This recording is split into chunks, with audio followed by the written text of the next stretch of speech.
Bienvenidos mis amigos de Ministerio Séptimo Milenio al capítulo número 15 de la serie El deseado de todas las gentes a la luz de la doctrina de Dios. Estamos leyendo el libro El deseado de todas las gentes de Elena de White en busca de conocer cuáles eran sus creencias y de la Iglesia Adventista en los primeros 50 años sobre Dios, sobre Jesús, sobre el Espíritu Santo, ya que lo que se dice o lo que se afirma desde la dirigencia es que este libro fue un cambio en la creencia de la Iglesia Adventista. Todos aceptan que los pioneros y que Elena de White no creían en la doctrina de la Trinidad, pero a partir de este libro, del deseado de todas las gentes, Dios le dio una revelación diferente a Elena de White y que esto fue el comienzo de un cambio doctrinal donde el adventismo encuentra la luz de la verdad. Ahora, en 14 capítulos, directamente podríamos cerrar la serie, bajar las cortinas, apagar la luz, porque queda demostrado todo lo contrario. Pero vamos a agotar absolutamente todas las instancias y vamos a ver cuáles eran las creencias de Elena de White en los 87 capítulos de este libro. No va a quedar un solo capítulo sin que lo analicemos, sin que encontremos alguna perla preciosa que tenga que ver con la doctrina de Dios. Como les decía, hoy nos toca el capítulo número 15. Venimos de ver cuando Jesús junta a sus primeros discípulos, ¿sí? Había ya estado con 5 personas, con Andrés, con Pedro, con Juan, con Felipe y con Natanael. Que de hecho, sea de paso, el capítulo pasado me olvidé de decir algo sobre Natanael. Esto no es, a ver, no es una verdad absoluta, pero sí es un razonamiento muy, muy lógico que se acerca mucho a la verdad. Ustedes ven que la sierva del Señor nos cuenta que Natanael fue llamado por Jesús y que Natanael lo siguió. O sea, Natanael pasa a ser uno de sus discípulos. Sin embargo, cuando nosotros leemos la lista de los 12 apóstoles, Natanael no aparece y aparece un tal Bernabé que no sabemos de dónde sale. Entonces es muy, pero muy, pero muy, muy, muy probable, sin querer con esto ser autoritario y decir que es así, pero es muy probable que Natanael sea el mismo Bernabé. Es muy, pero muy probable. Lo digo como un dato al pasar que no le cambia la vida ni la doctrina a nadie. Y si estoy equivocado y alguien tiene información, estaría re contento de que me la hagan llegar. Lo cuento como una perlita, nada más que por eso, porque no tiene ninguna importancia en la salvación y yo sé que no va a faltar quien se escandalice y empiece a pedir pruebas de otro planeta para ver si yo soy del diablo o no. Así que es un dato simpático nada más, ¿no es cierto? Vemos que Jesús estaba entonces con sus 5 primeros discípulos y quería ir a Galilea, ¿sí? Eh, Como indica el título, que dice en las bodas de Caná, Jesús vuelve a la región en donde él se había criado. Nazaret era parte de Galilea. Y unos conocidos de él, que eran en realidad parientes de José y María, se enteran de la presencia de Jesús en la zona y lo invitan junto a sus discípulos a participar de esta boda, donde también Jesús se reencuentra con su madre María, que recordemos que ya estaba viuda, José ya había muerto, y después ya de un tiempo de no verla a su madre, recuerden que había pasado al menos 2, 3 meses, ¿no es cierto?, de que Jesús había ido primero al desierto a encontrarse con Juan en el río, después al desierto en sí a recibir la tentación de Satanás, después había estado ahora con sus nuevos discípulos y se vuelve a encontrar con su madre, ¿no es cierto? Esto fue un reencuentro muy lindo que ellos tuvieron porque a María ya le habían llegado las noticias de tanto del ministerio de Juan como de lo que había sucedido con Jesús cuando descendieron rayos de la gloria de Dios sobre él y del testimonio de Dios el Padre diciendo que Jesús era su hijo. Entonces María estaba muy, pero muy contenta de volver a ver a su hijo, ¿no es cierto? Eh, a ver a dónde está la primera cita que señalé. Bueno, nos cuenta que María, como era pariente, había ayudado en los arreglos de la boda, o sea, para ella era importante. Y también creo que había un poquito de ese orgullo de madre, ¿no es cierto? De decir, miren, este Jesús que recibió al Espíritu Santo, este Jesús de quien habla Juan el Bautista, este Jesús es mi hijo, miren, es mi hijo, ¿eh? Es ese orgullo de madre, ¿no es cierto? Que seguramente lo quería presentar en sociedad a su hijo. Y más precisamente cuando ya mucha gente lo estaba aceptando como el Mesías. Entonces, en esta fiesta sucede un percance. Estas fiestas no duraban 4 o 5 horas como duran ahora, sino que duraban varios días, hasta una semana podía durar un casamiento.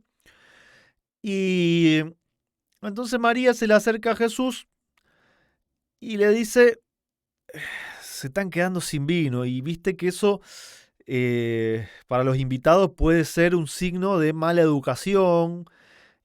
Ah, O sea, no se lo dijo María, pero se lo insinuó, como viste, con el codito, como diciéndole, "Ay, a ver si podés hacer algo, ¿no es cierto? Vos que sos el hijo de Dios, que tenés poder y que también sos mi hijo, hacé algo para que te conozcan".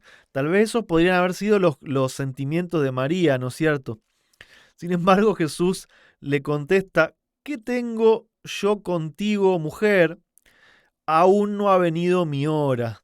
O sea, Jesús lo que le quería dejar en claro es que por más que ella sea su madre terrenal, no podía haber ningún ser humano en esta tierra que pudiera condicionar su obra, su ministerio. Solamente él iba a estar dirigido por su Padre celestial. Pero no significa que Jesús no quisiera ayudar. De hecho, el hecho de que Jesús con su presencia eh, bendijera esta ceremonia, quería decir que Jesús se alegra también con nuestra felicidad, con la felicidad cotidiana de cada uno, con las cosas de esta vida. Él, con su presencia, como dije, ¿no es cierto?, bendijo esta boda y decidió colaborar, ¿no es cierto? Y acá, bueno, un poquito lo que comentaba antes lo escribe la sierva del Señor. Dice, había peligro de que María considerase que su relación con Jesús le daba derechos especiales sobre él y facultad para dirigirle hasta cierto punto en su misión. Durante 30 años había sido para ella un hijo amante y obediente, y su amor no había cambiado, pero debía atender ahora la obra de su padre como hijo del Altísimo y Salvador del mundo. Ningún vínculo terrenal debía impedirle cumplir su misión ni influir en su conducta. Debía estar libre para hacer la voluntad de Dios. Esta lección es también para nosotros. Los derechos de Dios superan aún el parentesco humano. Ninguna atracción terrenal debe apartar nuestros pies de la senda en que Él nos ordena andar. Hay ciertos personajes bíblicos, como también los discípulos de Jesús, o como el profeta Eliseo, a los que se le pidió, eh, seguime, vení, vas a empezar tu ministerio, deja atrás a tu padre y a tu madre. ¿Sí? Eso no es romper con el mandamiento, sino que la obra de Dios debe estar en primer lugar para cada uno de ustedes, así como lo estuvo para el Hijo de Dios cuando estuvo en esta tierra. La única esperanza de redención para nuestra especie caída está en Cristo. María podía hallar salvación únicamente por medio del Cordero de Dios. En sí misma no poseía méritos. Su relación con Jesús no la colocaba en una relación espiritual con Él diferente de la de cualquier otra alma humana. Y esto es un mensaje especialmente para mis hermanos católicos que creen de que María, por ser la madre del Jesús terrenal, tiene ya derecho a la santidad, que eso la convierte en santa, de que merece adoración, de que se convierte en una intercesora. María estaba en la misma condición que cualquiera de nosotros, y debía acercarse ahora a Cristo como cualquiera de nosotros. Ser su madre no la colocaba en una relación espiritual diferente, ¿sí? Él aclara la distinción que hay entre su relación con ella como hijo de hombre y como hijo de Dios. El vínculo de parentesco que había entre ellos no la ponía de ninguna manera en igualdad con él, ni mucho menos en superioridad, ¿no es cierto?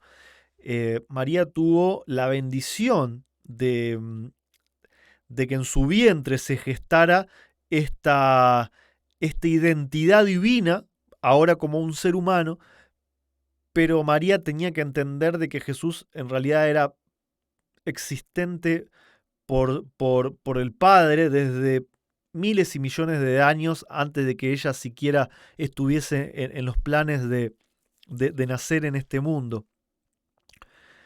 Y, y que su situación espiritual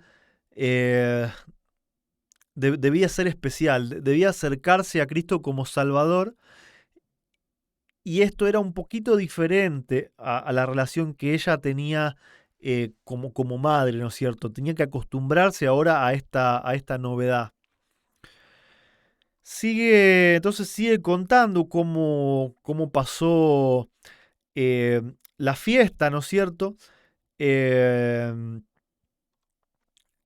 que bueno, al final Jesús decidió hacer un milagro por esta gente. Les pidió que llenen unas tinajas que había, que las llenen de agua, y cuando los envió a servirlas, ¿sí?, a los invitados, descubrieron que ahora de esas tinajas fluía vino. Este fue o jugo de uva, en realidad, lo dice la sierva de Dios, que era jugo de uva no fermentado, porque Jesús no podía contradecirse a sí mismo. Él es el mismo que en el Antiguo Testamento había dicho que el vino y la cerveza eran alborotadoras, que le había dicho a Juan el Bautista y a la madre de Sansón que no consuman ni vino ni sidra. Este vino que él convertía era jugo de uva sin fermentar, que también nos cuenta la sierva de Dios que tanto el agua que primero pusieron en las tinajas simbolizaba el bautismo en su muerte, y que el jugo de uva también representaba su sangre, símbolo que más adelante él iba a volver a utilizar en la última cena, ¿no es cierto?, para describir su sangre. Esto es muy interesante, que Jesús no dejaba ningún detalle al azar en su misión, ¿no es cierto? Todo, pero todo tenía un propósito. Y bueno, todo el capítulo relata, ¿no es cierto?, esta historia, ¿no es cierto? Y dice que para los discípulos también fue necesario este milagro, porque los discípulos creían que ahora, al haber aceptado al Mesías, iban a llevar a Jesús frente a los sacerdotes y los maestros, a quienes todavía ellos respetaban, y que todos lo iban a aceptar. Y sin embargo, lo rechazaron de una manera muy fea, incluso en sus corazones ya lo querían matar. Entonces esto para los discípulos fue un poco deprimente. Y este milagro sirvió para que estos discípulos que estaban con él pudieran fortalecer su fe en que verdaderamente él era el Hijo de Dios, el Mesías que habían estado esperando, ¿no es cierto? Entonces, las palabras de Jesús a Natanael, dice, expresan la ley de Dios al tratar con los hijos de la fe. A cada nueva revelación de su amor declara al corazón dispuesto a recibirle: ¿crees? Cosas mayores que estas verás. O sea, ya los estaba preparando para que ellos vieran un poder mucho más grande que simplemente convertir el agua en vino, ¿no es cierto? Es interesante cómo Jesús no se aisló de la gente como se aislaban los rabinos, los fariseos, los sacerdotes, que tenían casi asco por los enfermos, por los pobres, se creían tan santurrones que evitaban hasta el contacto con la gente. Y sin embargo Jesús se mezcló entre la chusma, como diría, ¿no es cierto? Eh, Acá en una boda, asistiendo a una boda de gente humilde, donde hasta se quedaron sin vino, ayudando a que la fiesta pudiese continuar.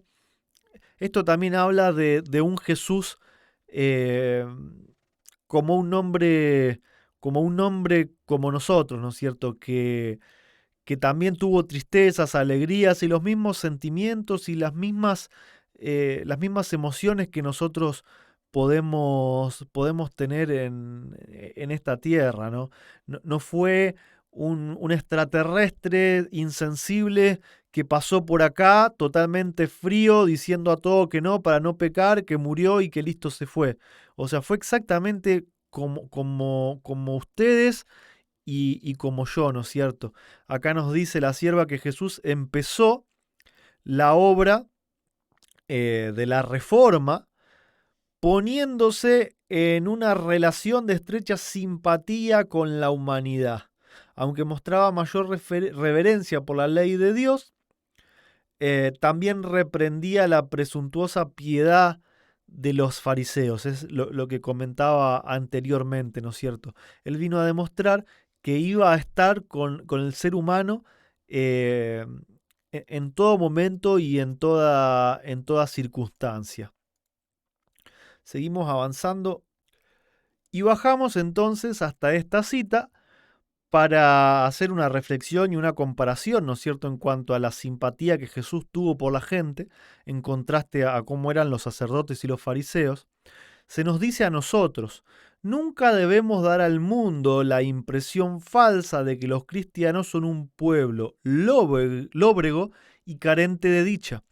Si nuestros ojos están fijos en Jesús, veremos un Redentor compasivo y percibiremos la luz de su rostro. La luz del rostro de Jesús, nosotros la percibiremos. ¿Por qué? Porque doquiera donde reine su espíritu, morará la paz. Y habrá también gozo, porque habrá una serena y santa confianza en Dios. Los que siguen a Jesús le agradan cuando muestran que, aunque humanos, son partícipes de la naturaleza divina. No son estatuas, sino hombres y mujeres vivientes. Su corazón, refrigerado por los rocíos de la gracia divina, se abre y expande bajo la influencia del sol de justicia. Reflejan sobre otros, en obras iluminadas por el amor de Cristo, la luz que resplandece sobre ellos mismos. ¿Qué luz resplandece sobre nosotros? La luz del rostro de Jesús, la luz del rostro del Redentor, porque su Espíritu está con nosotros, el Espíritu de Jesús.